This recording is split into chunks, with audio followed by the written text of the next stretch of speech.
Shall we make a start? Saraswati Namastubhyam Varade Kamarupini Vidyarambam Karishyami Siddhirabhavatu Me Sada Yogena Chittasya Padena Vacham Malam Sharirasya Chavaidhyakena Yopa Karotam Pravaram Muninam Patanjalim Pranjalira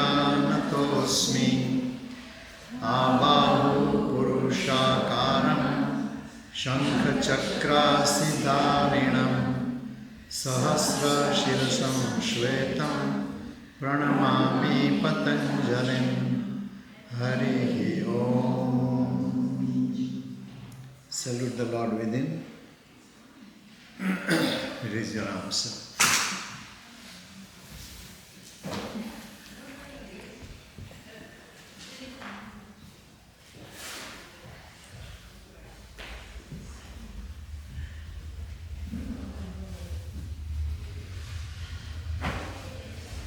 I read somewhere a long time ago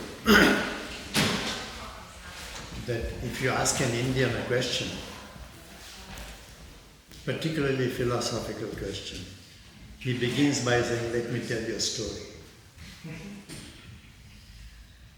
The collection of teaching is done through stories.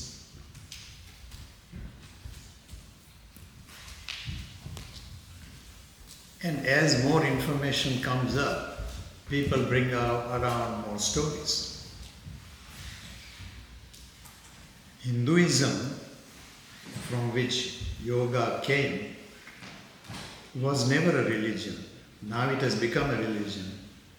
Foreigners who came to India told us, "You must have a religion." And they told us, "Your religion is Hinduism." Hinduism originally was supposed to be people who were seekers.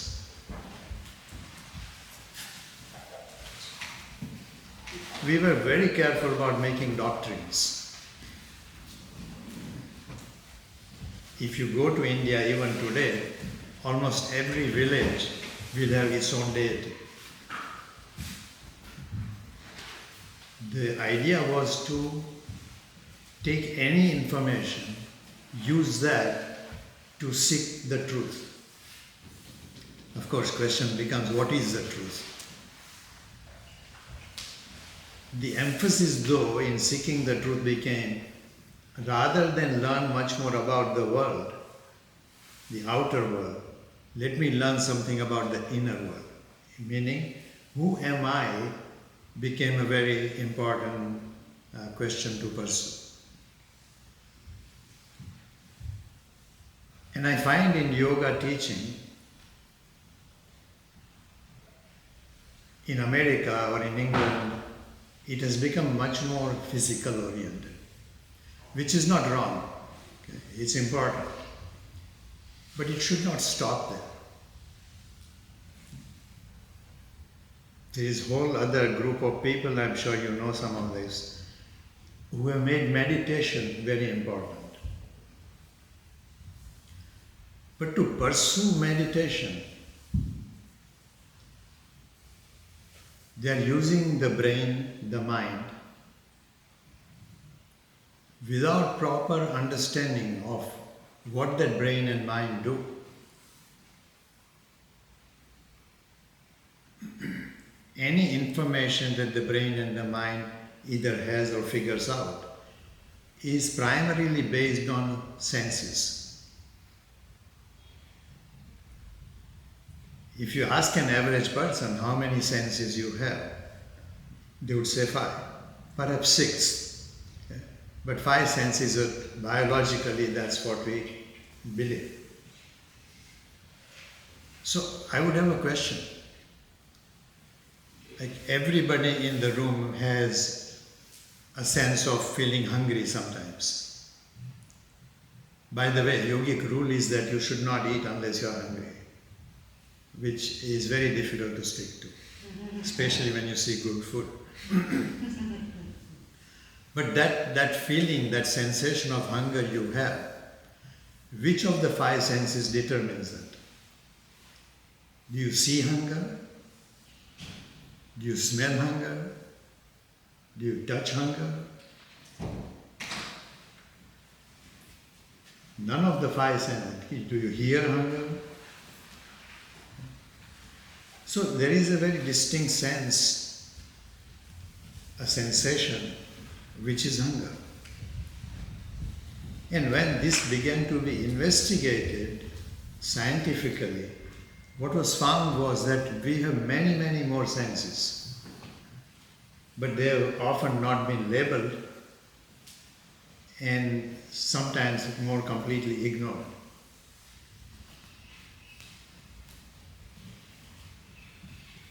In practicing yoga, asana, lot of emphasis has been made, like for alignment and so on. But the sensation of the pose is pretty much ignored. Now, if you look at steps of yoga, there is first the so-called physical yoga. In the beginning, that physical yoga is only alignment, proper positioning and alignment.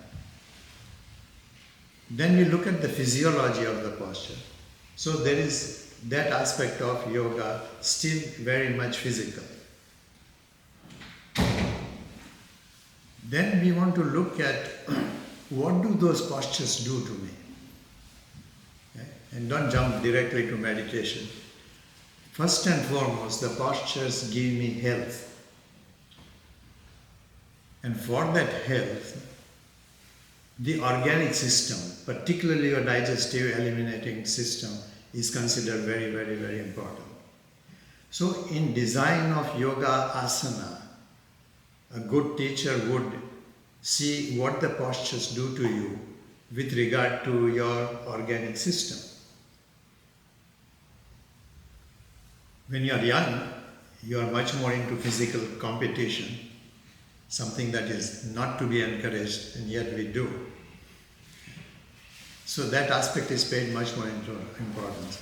But as you age, for your health, it becomes much more important to look at what the asana practice or pranayama practice is doing to your digestive system. In fact, when you look at this body, I look at my body. I was born with a certain physical body. And obviously, I was a little tiny kid, baby. I gathered a lot of things which made this bigger body. Everything that I gathered came from the earth. And as you well know, is going to go back to earth someday. Hopefully not too quickly. But I find it rather interesting that you look at most people and you talk to them and they don't want to die. Even the little kid, I told somebody looking at their lifeline, I said, "You are going to be 90 years old." And she started to cry. Went to her mom and says, "Ramanand is telling me when I'm 90 I will die." So I had to tell her that just imagine everybody who was here before you is still here. What would be the world like? Would you like that? No. You know, I want my grandpa and grandma around, but even that, there is a limit. So, from organic system, once you have looked at what organic system does, how to keep it healthy and nourishing, the next step is pranic system. The pranic energy that moves in the body. There are 5 major pranas, 5 minor pranas. Depending on which text you look at, there can be more than 5. But basically, we generally agree that there are five major prana, major forms of energy that flow in the body. How those prana help you to live healthy life is what you look at. Then after the pranic system comes sensory system. How do those senses inform you, particularly inform your mind, your brain? Has to be looked at. By quietening the thoughts, this has been turned into very quickly jumping into meditation. The aspect of sensory organs is not fully appreciated. But as I said at the very beginning, Hinduism and as a result yoga was never supposed to be some final document. It was a help to the seekers. Until the outsiders came and told us we are Hindus, we were seekers. Now many more people have become Hindus. They even have quarreled with other religions, which is really sad. So, sensory system is something that I would like to look at much more. From there comes meditation. Unfortunately, from the pranic system, there is I would say, a little jump made to meditation. Sensory system is not looked upon very carefully. And even people who have looked at it give you the sense of, basically, as I said, 5 sense organs. Whereas, as I gave the example of hunger, there is at least one more sense. And when you look at this carefully, initially people came up, and there is some reference to this in yogic texts, 16 or 17 senses. But as science comes and helps us to see what the sense is like, what are the sensations, today they pretty much believe there are at least 57 senses that we know about. I compare it to, there was a day when Earth was flat. In fact, even today, I lived in England for a while. There is a flat Earth society in England. So you ask them, like, how can you say that? Don't you know that, a rocket flew all the way to the moon, people landed on moon? I said, no. I was looking with my telescope in my backyard. I never saw anybody going to the moon. So there are these kind of people that want to stick rigidly to their belief.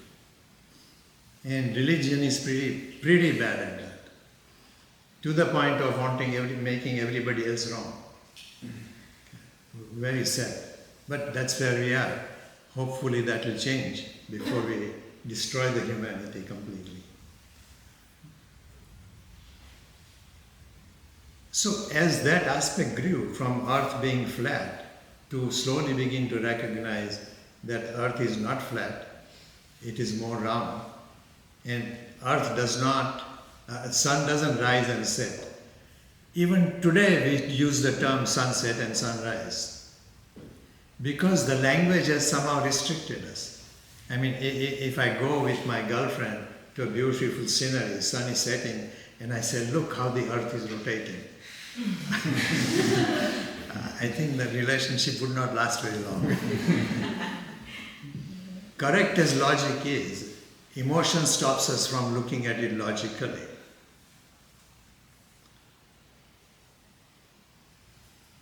So, let's say a child is born, doesn't have any of the 5 senses.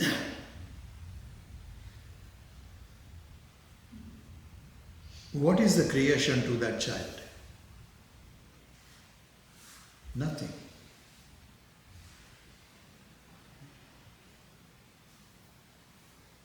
As I said, there is definitely more than 5 senses. The child may have a sense of hunger, sense of breathing, and so on. But let's accept the story that there are 5 senses. If the child doesn't have any of these senses, for that child the world doesn't exist. Do you ever feel that you have that sense? Actually feel that sense? I'm not sure feel is the right word. When you are in deep sleep, none of the senses function. The universe is not there as far as you are concerned in that state. But you are still there.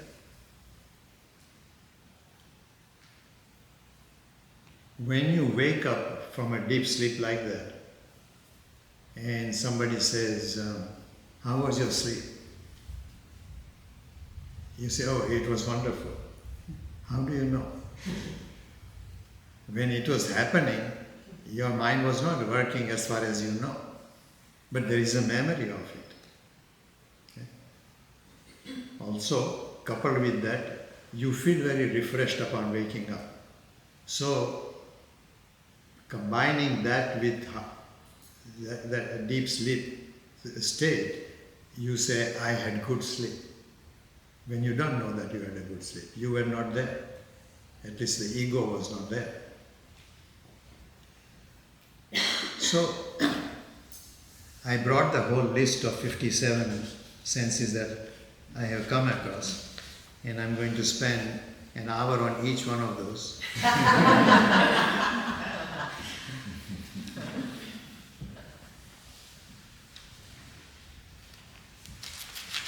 I don't think you will stay here. Yes, we will. Huh?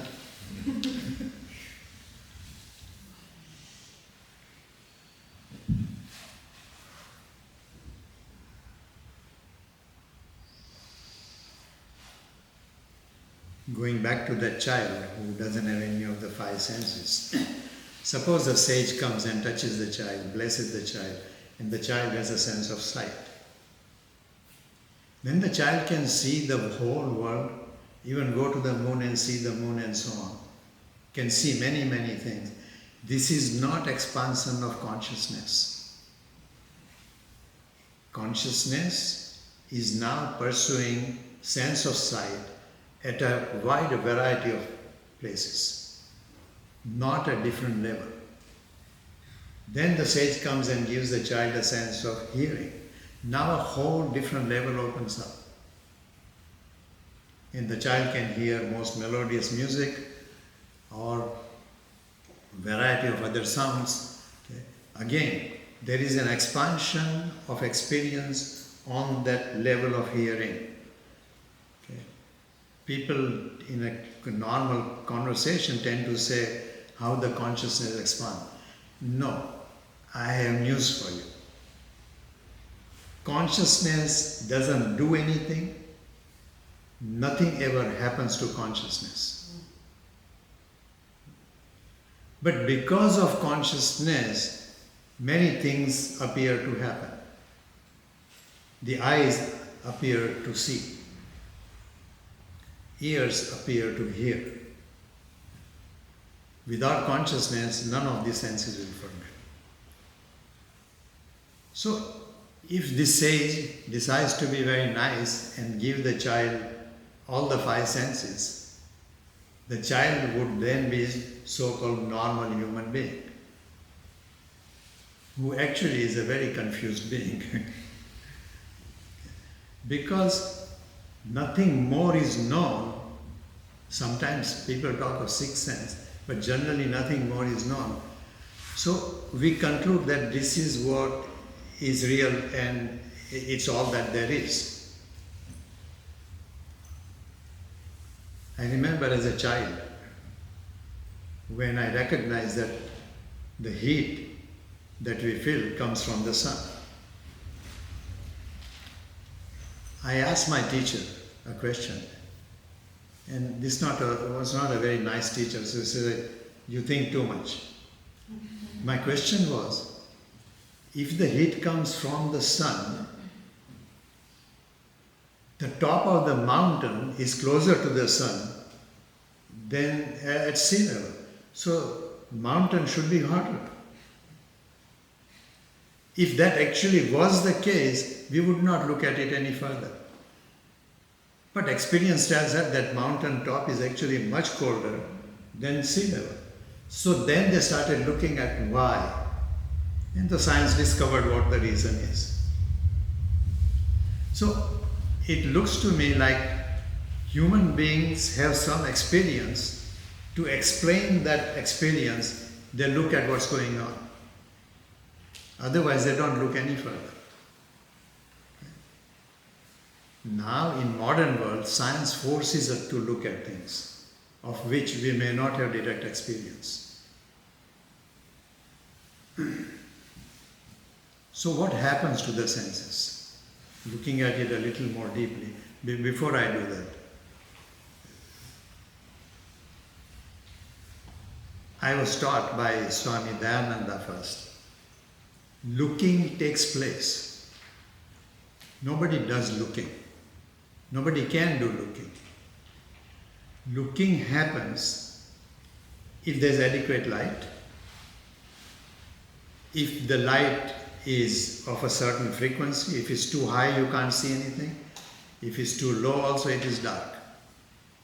Between the darkness of high frequency and low frequency, to human mind, to human sight, there is no difference. Both are dark. So there is a certain range of frequency of light that we can see.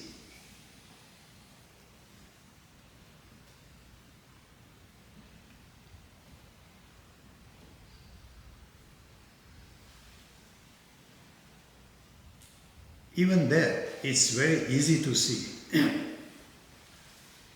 that if my eyes are functioning, there is adequate light, whatever I'm trying to look at is within certain proximity.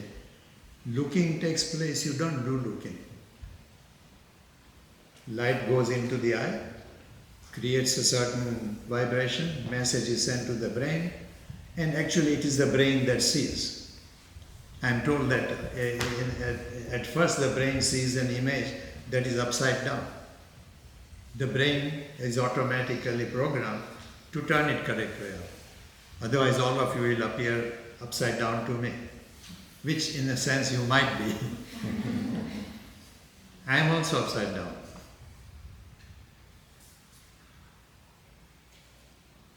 Same is true of hearing. We think ear hears, ear does not hear. Ear,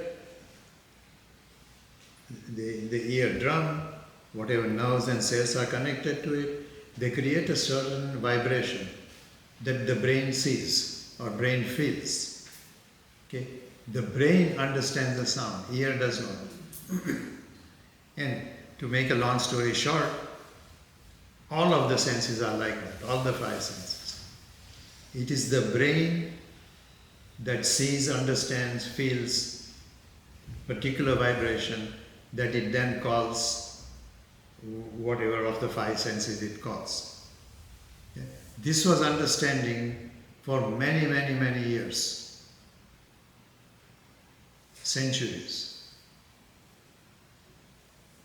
Around 1960s, science began to come up with more deeper explanation. In order to go into those explanations seriously, one needs to drop belief. Remain a seeker. Even as a yoga practitioner, even if you are not interested in all the rest of it, remain a seeker. Continue to seek. Try not to draw too many conclusions. At the most, what you can say is, as far as we know today, this is the condition, this is the situation. But don't make anything final, otherwise the earth would still be flat. As we discover more, you have to keep your mind open to that discovery. And in light of that discovery, you must change your conclusion saying, today we know this much. As I said about the senses already, from five and six senses, somebody around 1960s began to say, no, there are more senses, hunger being an example. And had he stopped that okay, these are all the 16, 17 senses, we wouldn't get very far. Mind was kept open, investigation was done, and so science was able to come up with more and more senses. Look at sense of sight.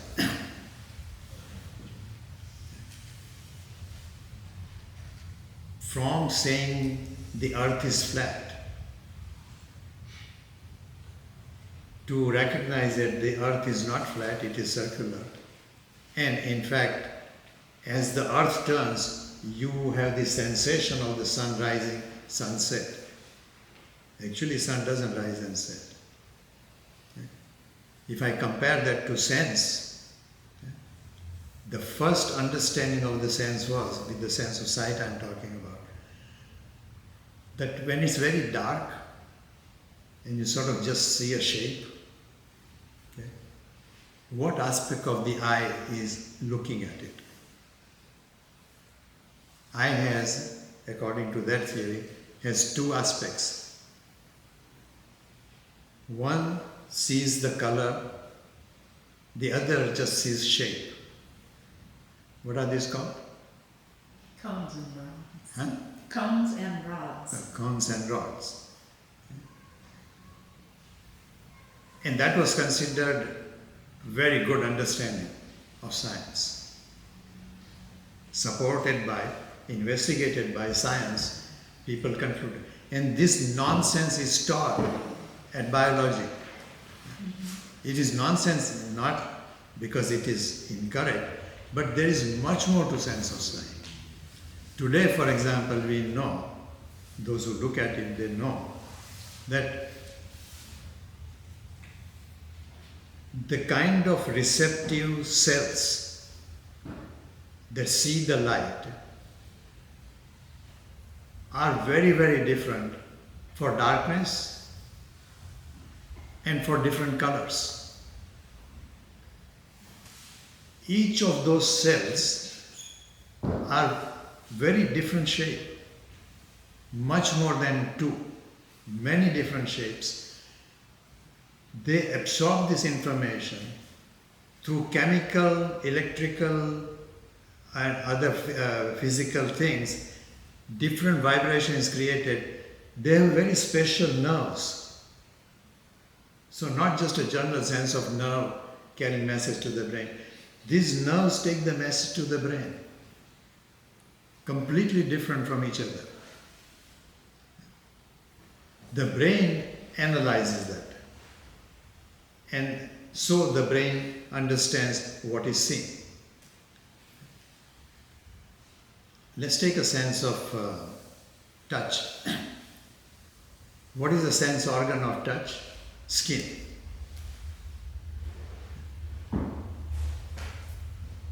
Touch has many different varieties. There is a soothing touch, there is a hard touch, there is a itch, there is heat, okay? All different kinds of touch. Every one of them has the same thing. The receptors under the skin that receive this information are at least 10 in number. Each one of them takes and they are different shape. Okay? They take that information to the brain and the brain decides what the sensation is. If you put your finger accidentally on a hot plate or something, the information doesn't even go to the brain. Okay? The neurons which sense that don't even send that information to the brain. Long before that happens, there is an immediate reaction for protection and you will withdraw your finger. It's that complex. And as I said already, as science looks at it, we find more and more subtleties and more complexity. Okay? To understand all these, cannot be done by meditation directly. Why?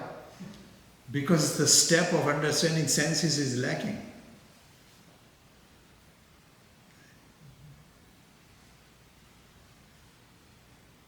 When I come here, I sit, or when I'm going to start teaching the class on Thursday, I intend to share some of this information. I don't want to call it teaching, because teaching means I am the teacher, I know, and I'm going to tell you something about this. I don't know. Because of what I have done, maybe I know a little more than you do. You still have to pay me. If you can't pay me, just let me know, that's okay. But you must be a sincere seeker. And what I hope to do is collectively help each other to look at what's going on. Okay? It will obviously take a long time, but we want to look at one sense at a time. If we can get through the 5 senses before the end of the year, I would consider ourselves lucky. Someday, if I'm around, you are still around, we'll get through as many of the 57 senses as we can. I don't think I'll be here. I hope you are here. The question comes up in my mind, what is a successful teacher?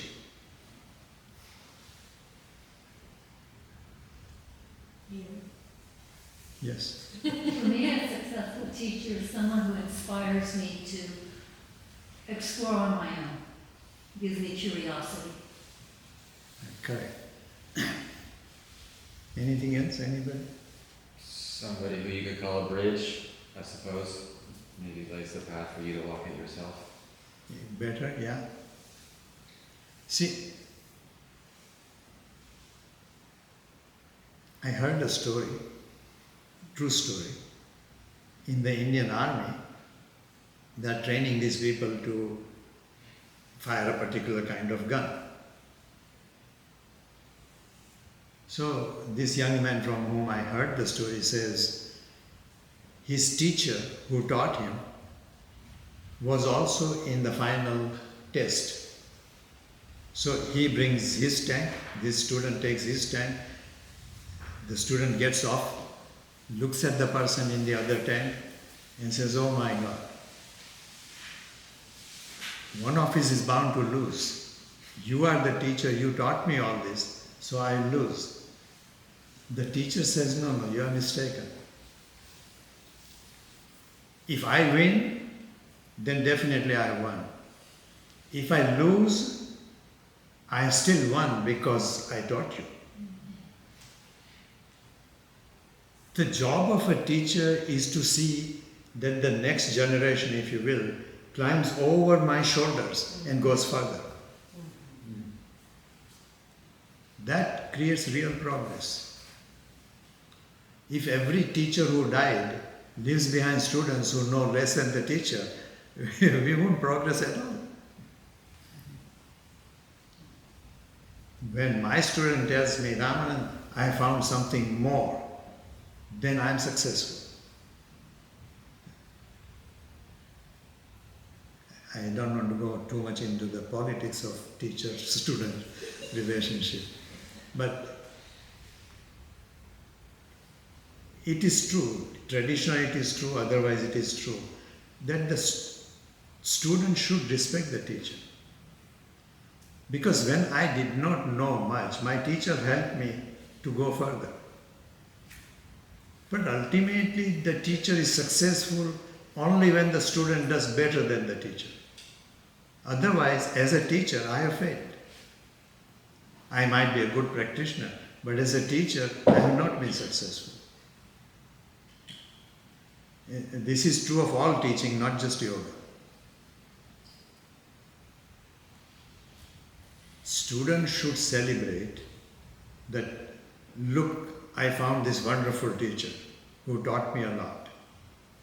The students should celebrate that, wow, the teacher should celebrate that my student has become better than what I could take. If you look at your kindergarten teacher, most of you, I'm sure, think you know more than the kindergarten teacher. If not, the teacher has failed. So, not as a matter of pride, but as a matter of fact, that this is the process of human evolution. Any comments? Anybody disagrees? Yes? How is, could you talk about teachers in the East at the moment and teachers in the West at the moment? And their relationship to the students? There are many teachers in the East who are thoroughly confused. There are many teachers in the West who are equally thoroughly confused. In the East and the West also, there are some very good teachers who are not that confused. Both in East and the West. I think East and West,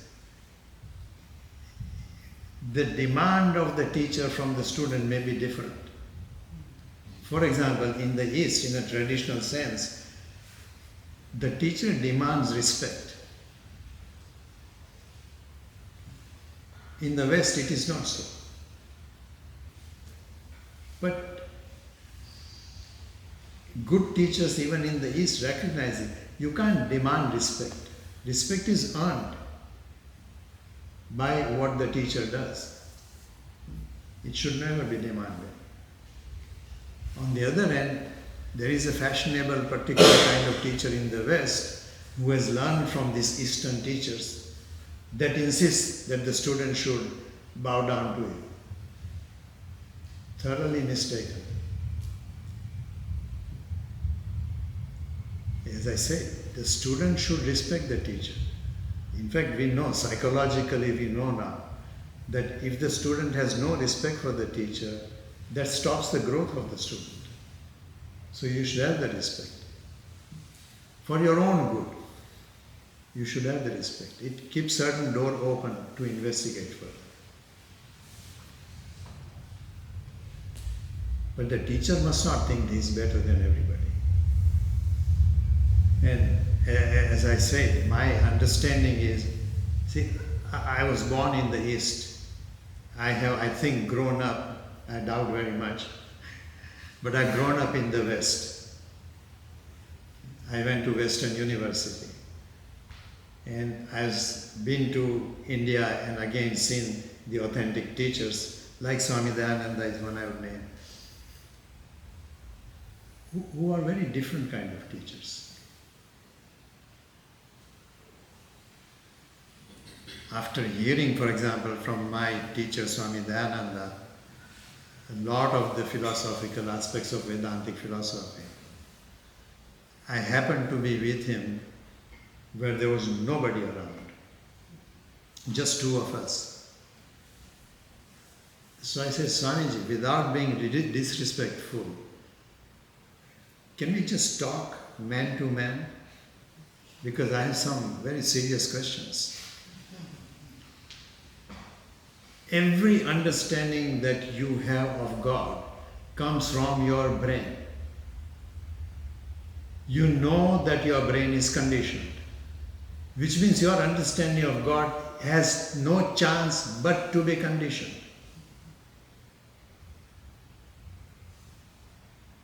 And I expected him to tell me some enlightening stories to show why it is not so. He said, you are right.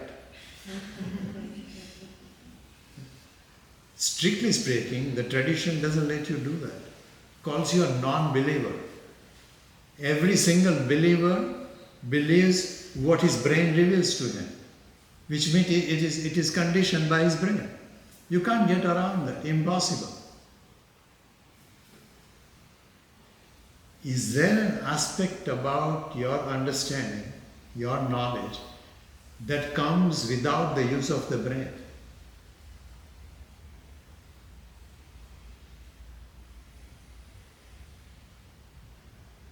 In the yogic system, you know the steps are asana, yama niyama first, asana, pranayama, pratyahara, dharana, dhyana, samadhi. Dhyan itself is divided into two parts.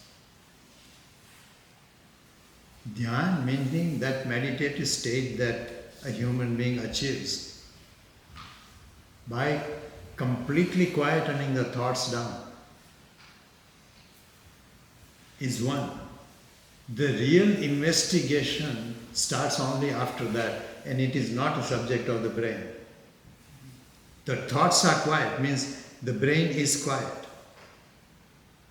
Then there is some so-called magical stuff that happens, which allows you to transcend beyond the limitation of senses.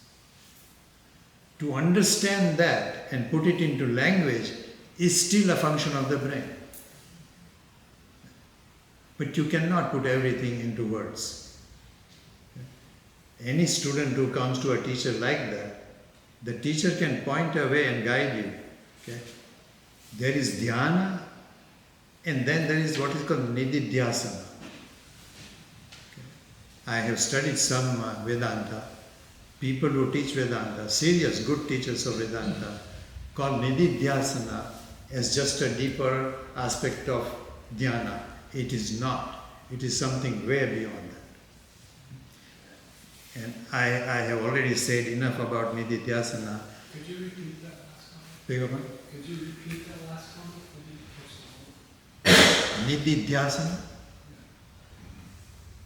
Dhyana, the meditation that we generally know of, comes by quietening the mind to the point where no thought arises. When no thought arises,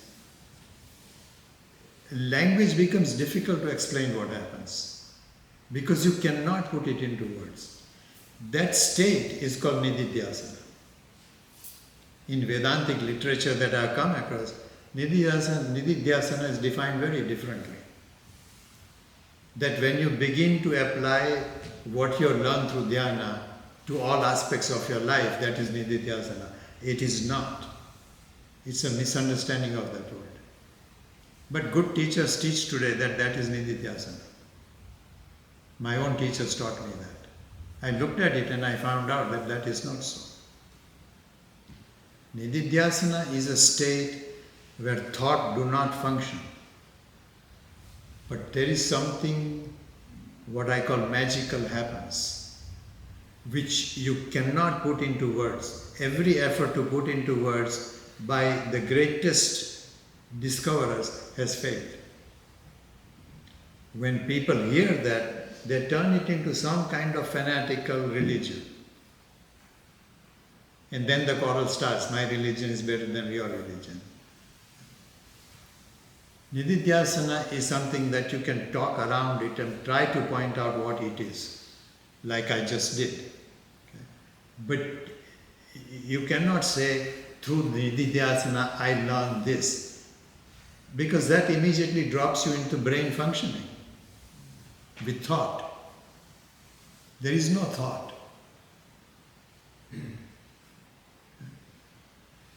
Most people hearing this will begin to say, if there is no thought, then how can I talk of any learning?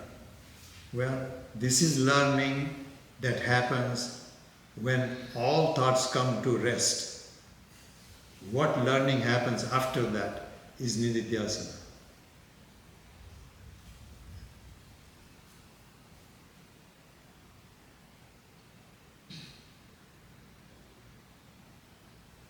Anything else? Any other questions? Does somebody have any answers? I have them all. Beg your pardon? I have them all. You have it all. That's good. That's very good, because that means you are all. The belief that there are other people here is a primary mistake. You are me and I am you, and even that's not correct. We are one. As long as we think of ourselves as this body, mind, sense complex, we are different from that perspective. But that perspective is wrong. You had a... I don't know if this exactly relates, but when you're talking about teaching first teacher, and how wordless a lot of the teachings are that we pass on as mothers or that we get as children from our mothers or our parents or caregivers. And I was just wondering the connection between that and like what you were just talking about of teachings that are not based in thought or words or language. That's very good. I have a distinct sense. My father was a teacher, and a good teacher, but fairly strict. So I grew up with that. When I look back on it, my father taught me almost nothing. You know, simple mathematics and so on, he did teach me.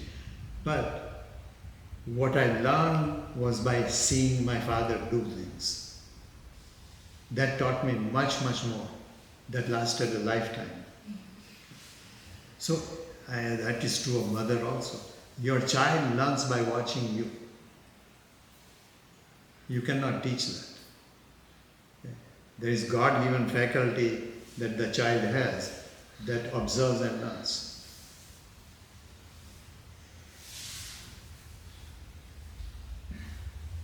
That kind of learning is much more important than what you can teach through words. Every time my father asked me, open your book and study, I would open my book, but my mind is on the soccer field.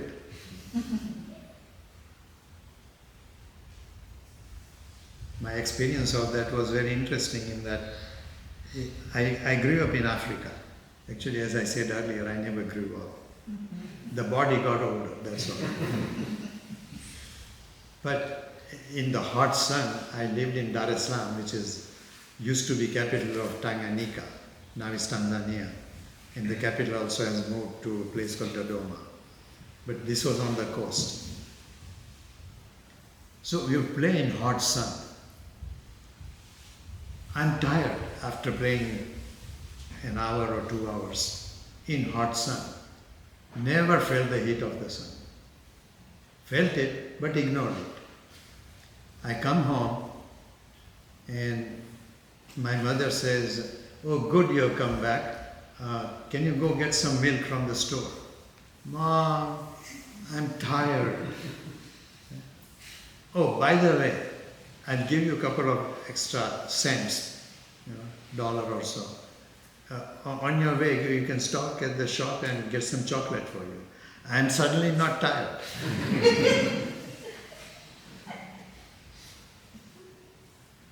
I very distinctly remember, I was so thoroughly convinced I'm tired.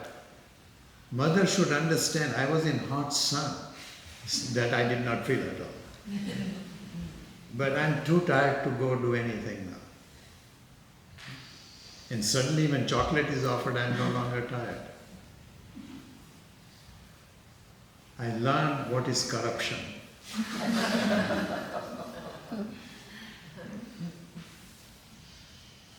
My mother did not mean to corrupt me. Fortunately, I had good enough a brain that saw that this is what corruption is. My mother told me to go and get some milk. She's my mother, for heaven's sake. No matter how tired I am, I have to go get it. Not because she offered me chocolate.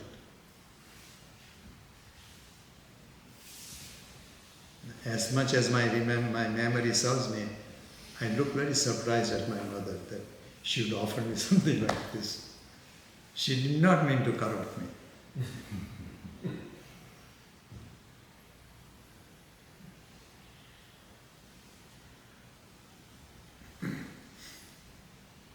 We have a few minutes. Any other questions or comments? Yes. What you're describing, the no thinking, awareness of the magic. For me, that's you're defining yoga. When what you described earlier. Sorry, I'm getting old. No, I'm not. My hearing is getting old. So speak up a little. Okay, so when you were describing the magic of no thought, to me, that is the definition of yoga. From certain perspective, yes, that's correct. That I would agree. Thank you. Yeah. But there is a problem with it. Yoga often described that kind of state as union.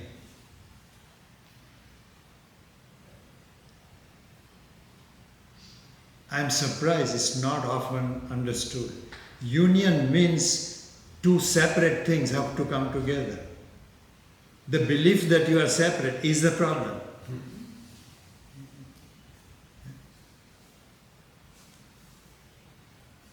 I would define yoga as losing all sense of separation, and even there is a problem.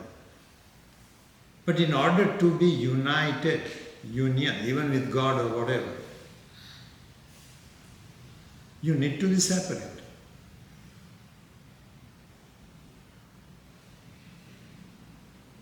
Understanding that I am separate, and that sense of limitation comes by incorrect thinking, is correct.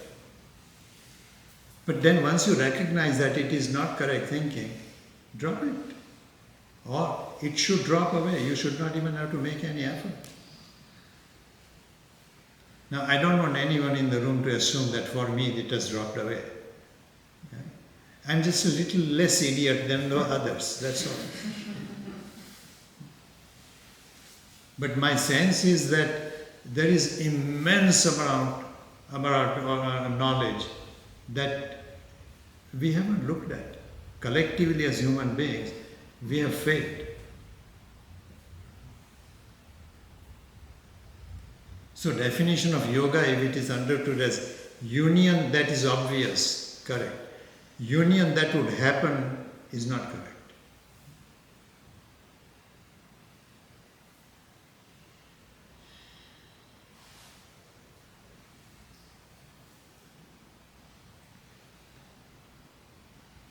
Okay, let's look at the sensation of pain.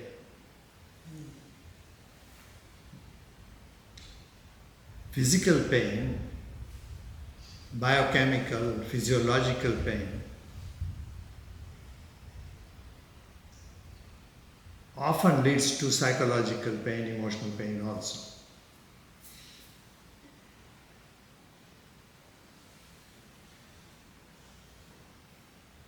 There is also mental pain through memory, remembering past.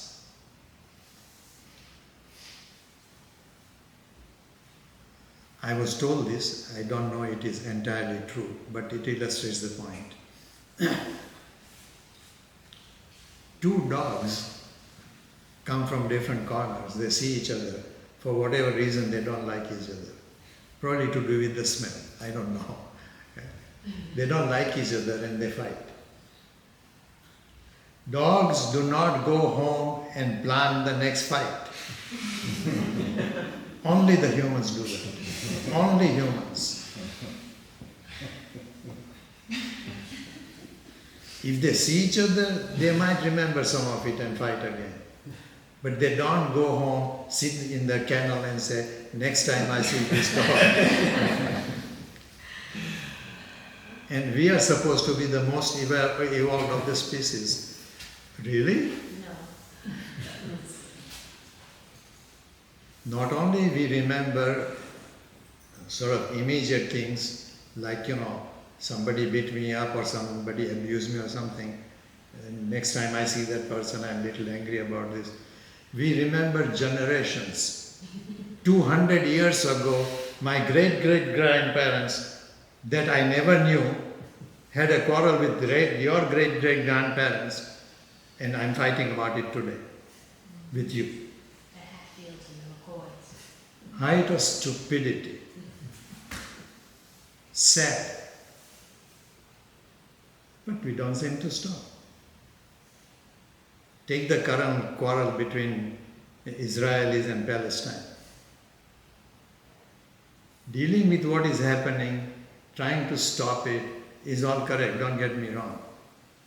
But what is the root of the problem between these two?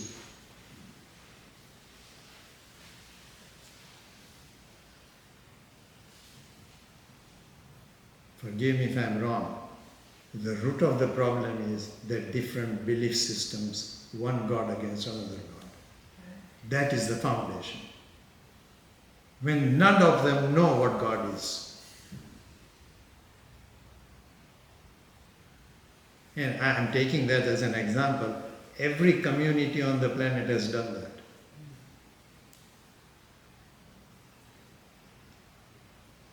Sometimes you are caught in a situation as an individual human being and you have to respond to something. But at least go home and say, what nonsense is this?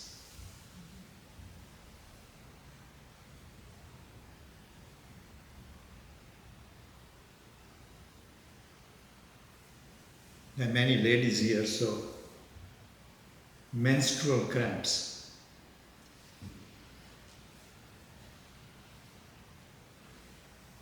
It is now known, investigated psychologically,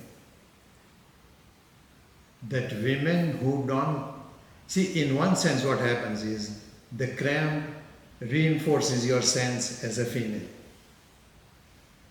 Apart from the cramp itself, the pain of it, it reinforces your sense of being a female. It is known that women who don't play so-called traditional role as women and go into other aspects of life, let's say be scientists or something, okay? Their pain of cramps is substantially less. Physically nothing changes, cannot change. But their inner response changes what they feel.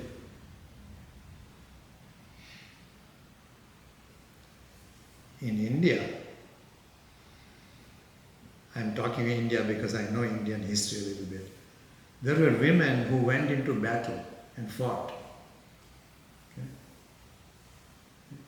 None of these women ever expressed any problem with menstrual cramps. Did they not feel it? Yes, but they had ability to ignore it, override it, because they are engaging in a very different function.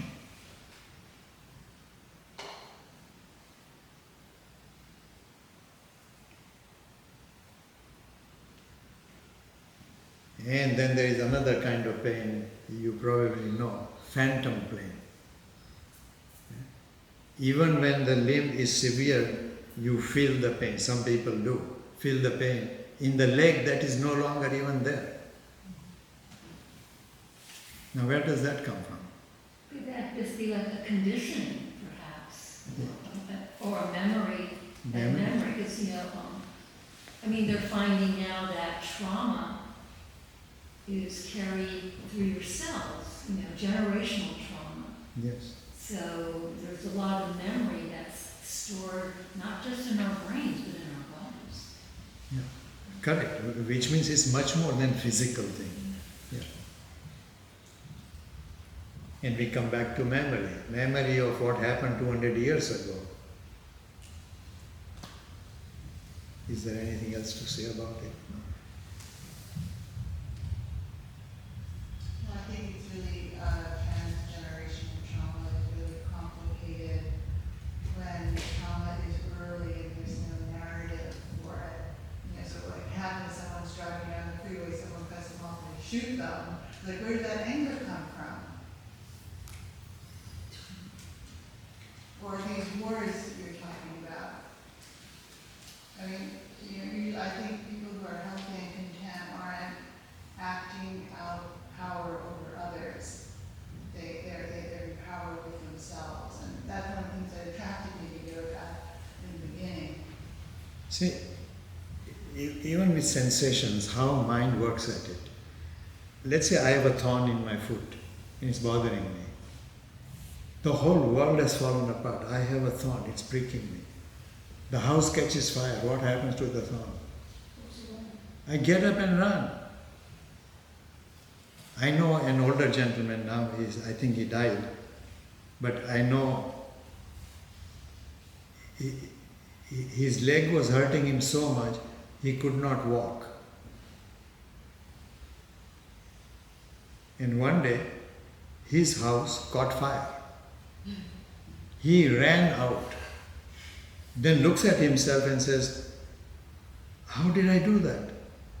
And his leg was bad again, could not walk.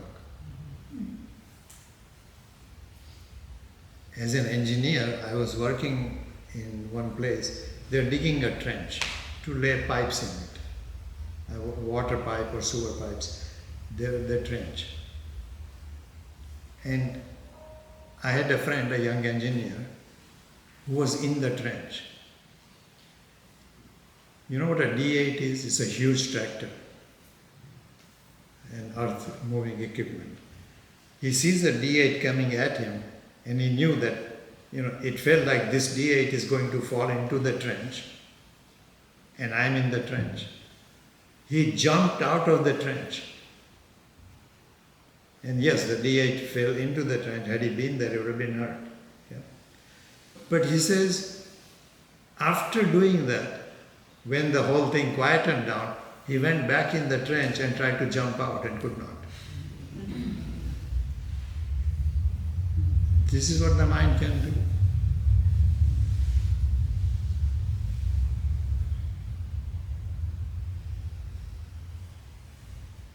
It's that fight or flight, Do you know? fight or flight syndrome, an effort kicks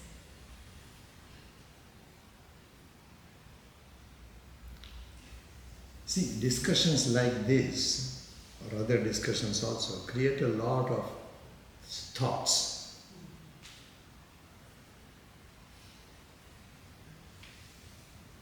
So, traditionally, we end every class like this with what? Om Shanti Shanti Shanti Hari Om Shri Gurubhyo Namaha Hari Om. Thank you for your attention. If you are more interested in senses, one of the books I could recommend is called Deciphering the Senses. He talks about 16, 17 senses. But it's a good way to, there's a lot of scientific stuff in it, If you don't have that background, don't buy the book. Because it's a waste of your money.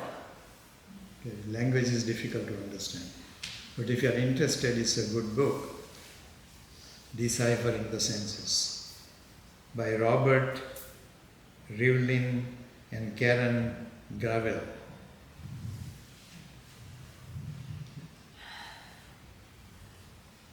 So, I am now advertising. I am going to start this class on Thursday. If you are interested, give me your email and I'll send you the information to you. Is it on your website? Viva? Is it on, the information's on the website, isn't it? On my website, yeah. What time? yogirama.com. I did not know I was a dot or a com. But Same time on that? 1 to 2 on the Oh, that's good. Time. yeah, 11.